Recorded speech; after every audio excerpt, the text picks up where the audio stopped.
Oh, Jadi ada nanti di kalau dalam? misalnya pusing, petugas haji di Indonesia tuh di berbagai tempat itu ada, Ada. di semua titik Pokoknya itu tanya ada. aja ke petugas haji Betul, minta biar nggak dianterin salah ya? atau kalau enggak minta diarahin ke arah mana. Karena ada yang beranggapan kalau itu bayar, Iya, jadi kayak akhirnya minta tolong iya sebayar gitu ya? bener, makanya jemaah haji memaksakan diri untuk pergi sendiri. Makanya Oh, kalau misalnya mhm mau puncak haji, itu biasanya Kementerian Agama tuh agak rewel nih, agak bawel soal ibadah sunnah.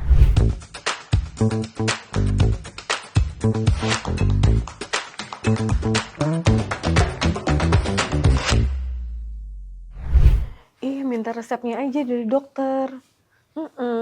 Terus sama insulinnya jangan lupa dibawa. Kayaknya harus obat-obatan itu harus di ini deh, harus dicek deh mana aja yang harus dibawa buat di sana gitu biar tetap sehat. Nanti kabarin lagi aja ya. Nanti aku coba tanya-tanya ke teman aku dulu deh. Oke, dadah. Siapa Yun?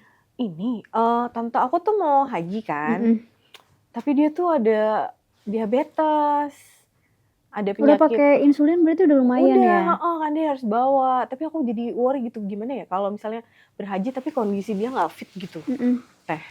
Sebenarnya kan apalagi kayak tahun lalu ya waktu aku jadi petugas haji, itu hampir 30%-nya itu lansia ya. Nah, Di iya, atas iya 60 bener. tahun. Di Itu atas kan 60 ya, tante aku juga di iya, atas 60 udah sih. atas 60 ya. Iya itu sih memang biasanya emang komorbid ya. Jadi ada banyak kayak penyakit yang udah dibawa gitu dari Indonesia, penyakit bawaannya ya. Iya sih kan emang yang haji kan rata-rata memang sudah berumur ya di Indonesia gitu. Nah terus ada nggak sih Teh kebijakan pemerintah kita atau gimana untuk agar tetap sehat nih yang ibadah gitu? Jadi sebenarnya Yun ya kalau ada namanya ruksah.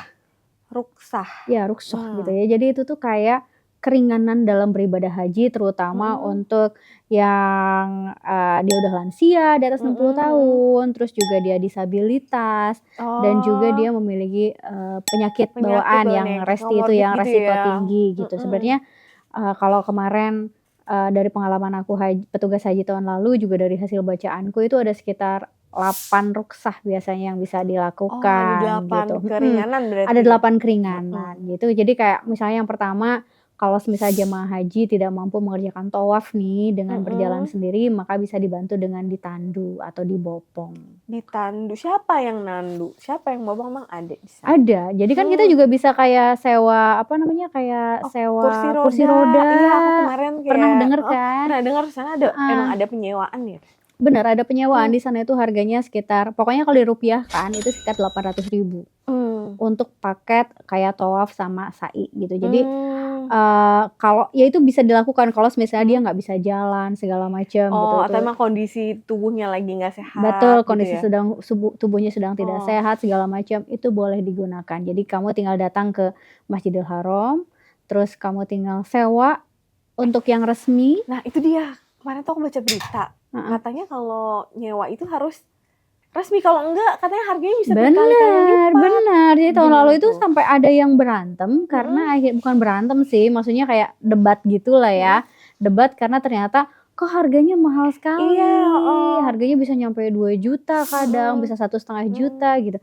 Kemarin tuh ditawar hingga akhirnya dapat 1 juta gitu. Cuman kan istilahnya petugas haji nggak semuanya bisa bahasa Arab hingga dia bisa menego gitu ya. Kalau ada jamaah yang membutuhkan bantuan dalam hal bahasa gitu. Jadi mendingan sejak awal gunakanlah kursi roda penyewaan yang memang sudah oke gitu, udah Dimana resmi dari itu? Arab Saudi, ada di dalam. Oh, Jadi ada nanti di kalau dalam. misalnya pusing, petugas haji di Indonesia tuh di berbagai tempat itu ada, di semua titik Pokoknya itu tanya ada. aja ke petugas haji Betul, minta biar nggak dianterin salah ya? atau kalau enggak minta diarahin ke arah mana gitu. Oke, nanti aku bilang ke tante aku deh. Jadi 2 ya, tadi udah 2 ya. Yang pertama itu kan yang bisa dibopong. Iya, Atau bisa dibopong. Iya, terus yang kedua bisa pakai kursi roda kursi roda. Kayak paling ini kursi roda ya. Iya paling sih ini. kayaknya. Terus yang ketiga, kalau misalnya ini udah masuk puncak haji nih Yun. Jadi kalau misalnya dia mau lempar jumroh gitu ya. Terus dengan berbagai alasan maka boleh diwakilkan. Lempar jumroh tuh boleh diwakilkan? Boleh. Aku baru tahu. Iya, jadi diwakilkan oleh siapa? Nah, kalau tahun lalu nih karena lansianya banyak banget ya dan tidak ada pendamping, itu boleh pada teman yang sesama jamaah atau juga bisa pada petugas. Oh gitu. Dan itu gratis. Dan itu gratis. Betul, karena ada yang beranggapan kalau itu bayar. Iya, Jadi kayak akhirnya minta jemaah tolong iya sebayar gitu ya? bener, makanya jemaah haji memaksakan diri untuk pergi sendiri. Masalahnya adalah kalau udah lansia, kebayang dong Yun, pulang pergi tiap hari jalan 15 kilo. Jadi kalau semisal dia memang kondisi fisiknya tidak memungkinkan, boleh untuk dibadalkan dan itu sah. Keringanan apa lagi tuh Teh yang Oke, didapat? berarti yang keempat ya. Jadi kalau semisalnya pengen balik nih dari Mekah, dari Mina, terus kembali ke Mekah gitu kan, bisa milih antara nafar awal dengan nafar tsani. Jadi kalau nafar awal itu paling di Minanya sekitar 2 hari dia sudah bisa kembali ke Masjidil Haram untuk melakukan tawaf ifadah dan yang lain-lainnya. Terus kemudian atau juga bisa langsung ke hotel. Intinya adalah tolong pahami tubuh kita sendiri gitu. Kita harus jujur pokoknya nih, Jujur, kuat bener. atau enggak gitu Betul. ya. Jangan pernah memaksakan. Jangan pernah memaksakan. Karena Apalagi kalau bisa misalnya ibadah gitu ya betul, di sana. terutama ibadah-ibadah sunnah ya. Makanya kalau misalnya mau puncak haji, itu biasanya Kementerian Agama tuh agak rewel nih, agak bawel soal ibadah sunnah. Karena ada banyak sekali jamaah haji yang dia pengen ibadah sunnah terus-terusan kayak umroh sunnah tuh bisa sampai tiap hari gitu. Padahal belum puncak haji. Nah persoalannya adalah kalau misalnya dia memaksakan diri nih sebelum puncak haji, takutnya dia malah sakit. Pas puncak hajinya. Oh, itu tuh harus itu tuh aku nanti ingetin tante aku tuh. Iya. Maksudnya mendingan emang jaga kesehatan saat sunnah itu sehingga pas puncak haji lebih sehat gitu ya. Kayak gitu. Terus yang kelima nih Yun. Jadi jamaah yang berhalangan untuk wukuf karena sakit gitu ya, sebaiknya dilakukan di dalam mobil. Kalau misalnya jamaah Indonesia mengatakannya sebagai safari wukuf, mengenalnya dengan kata Safari wukuf. wukuf. Jadi memang dia wukufnya di dalam kendaraan. Oh itu bisa, tapi itu ada biayanya nggak? Enggak, itu gratis. Itu kayak semuanya semacam kayak fasilitas dari Kementerian Agama. Kalau dia sakit segala macam gitu ya, sakitnya udah parah banget, nggak bisa jalan segala macam, itu bisa safari wukuf, disafari wukufkan. Oh, safari wukufkan. Iya betul. Kenapa dia tetap harus pergi misalnya tidak bisa dibadalkan? Tadi kan di Mina bisa dibadalkan ya. Karena memang wukuf itu ya puncaknya itu di situ. Kalau kita nggak wukuf, kita nggak sah hajinya. Kayak nggak haji ya kan? Emang nggak jadi haji. Nggak jadi. Gitu. Jadi nggak sah hajinya kalau misalnya kita tidak wukuf. Makanya memang difasilitasi. Betul. Gitu. Makanya difasilitasi dengan safari wukuf Safari wukuf tadi ya. Jadi alhamdulillah berarti walaupun sakit tapi ada aja kemudahan. Ya, keenam apa lagi Teh? Keenam. Jadi kalau misalnya jamaah haji nih yang tamatu atau haji kiron yang memang tidak sanggup membayar dam, boleh menggantinya dengan berpuasa selama 10 hari. Puasa 10 hari di sana? Enggak, jadi 3 harinya di sana dan 7 harinya di tanah air, itu boleh. Sepulangnya dari tanah air. Itu kenapa kayak gitu? Karena kan Indonesia itu balik lagi, jadi Indonesia itu menggunakan rata-rata haji tamatu. Jadi umroh dulu, umroh wajib ya, baru haji. Kayak gitu. Nah, tapi kalau misalnya ada juga haji kiron. Haji kiron itu adalah yang digabungkan antara umroh dengan niat haji. Itu digabungkan satu gitu, satu kesatuan gitu. Nah, itu boleh tuh kalau misalnya itu kan harusnya bayar dam ya. Damnya ya lumayan lah ya, harus bayar dam. Nah, itu kalau misalnya nggak bayar dam, bisa tadi dengan cara itu pemerintah memberikan tidak mampu untuk membayar betul, dam, jadi adalah puasa. Betul, para ulama memperbolehkan hal itu, memberikan keringanan gitu. Kurang baik apa Islam? Iya benar. Jadi pokoknya akan selalu ada jalan untuk ibadah. Betul. Apalagi tuh Teh keringanannya? Tadi berapa sih? 6 ya? 7. Nah, kalau misalnya kita nggak bisa mabit di Musdalifah. Tadi kan kalau misalnya kita habis wukuf nih di Arafah, kita ke Musdalifah. Nah, di Musdalifah ini bisa malam hari ya bisa hanya berada di dalam mobil saja. Kan jadi biasanya itu kalau di Musdalifah itu kita turun ke bawah, kita mabit di sana, nginep di sana gitu ya sambil ngumpulin batu untuk ke Mina. Nah, tapi untuk jamaah haji yang memang dia komorbid gitu ya, punya resiko tinggi, terus juga yang udah tua.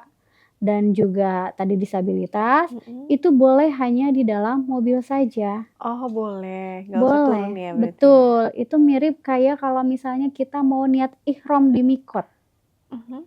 Kalau kita niat ihram di mikot, kalau misalnya untuk 3 kelompok tadi itu boleh di atas mobil saja. Oh berarti bisa di atas mobil aja ya. Betul. Bahkan untuk tahun ini ya, kebijakannya dari Kementerian Agama dia langsung mengeluarkan kebijakan secara langsung untuk yang memang lansia beserta pendampingnya di Musdalifah dia memang tidak akan diturunkan dari atas mobil. Oh memang udah langsung nggak Udah usah langsung. turun gitu ya. Untuk yang lansia tadi, untuk yang 3 kelompok tadi. Kenapa? Karena memang kondisi Musdalifah yang saat ini luar biasa padat. Nanti pada saat emang puncak haji. puncak haji tuh padat banget. Betul, dan ada keterbatasan ruang di Musdalifah. Lapangannya tuh nggak terlalu yang seluas ya, karena memang tahun ini ada pengurangan untuk pendirian semacam toilet.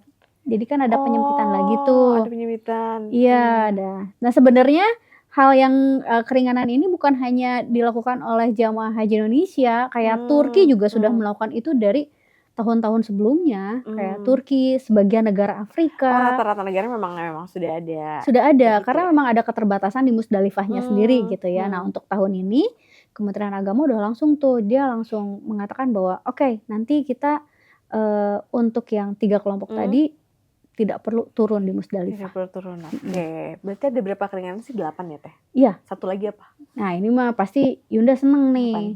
Karena biasanya kita kadang-kadang suka cari-cari alasan untuk ini nih. Sholat kalau di Arab Saudi itu kalau misalnya pada saat puncak haji itu bisa dijamak qashar.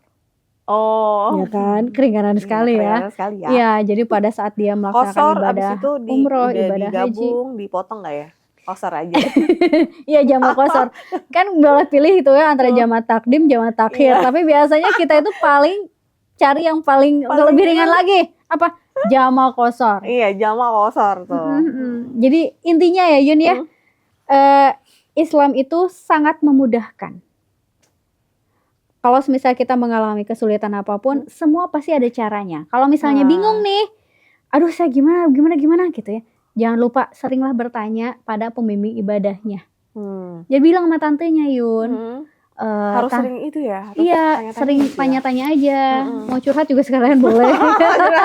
Kalau ada apa gitu ya, curhat aja. Iya, jadi pokoknya deketin aja nanti pembimbing ibadahnya. Kalau misalnya bingung tata cara ibadah segala macam, hubungi pembimbing ibadah yang ada di kloter ataupun petugas haji yang ada di Arab Saudi.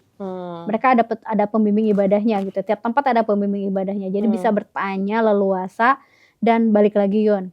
Bilang sama tantenya, nggak usah memaksakan diri. Yang penting pas puncak haji Sehat. Kalau keringanan berbelanja di sana. Iya nggak sih? Kan kata kita bisa pakai rupiah kan uang Jokowi. Ini iya nggak sih? Ini buat kamu aku buat tante sama tante aku. Padahal tante aku lagi sakit, aku nitip-nitip. Durhaka banget ya. Jahat kamu.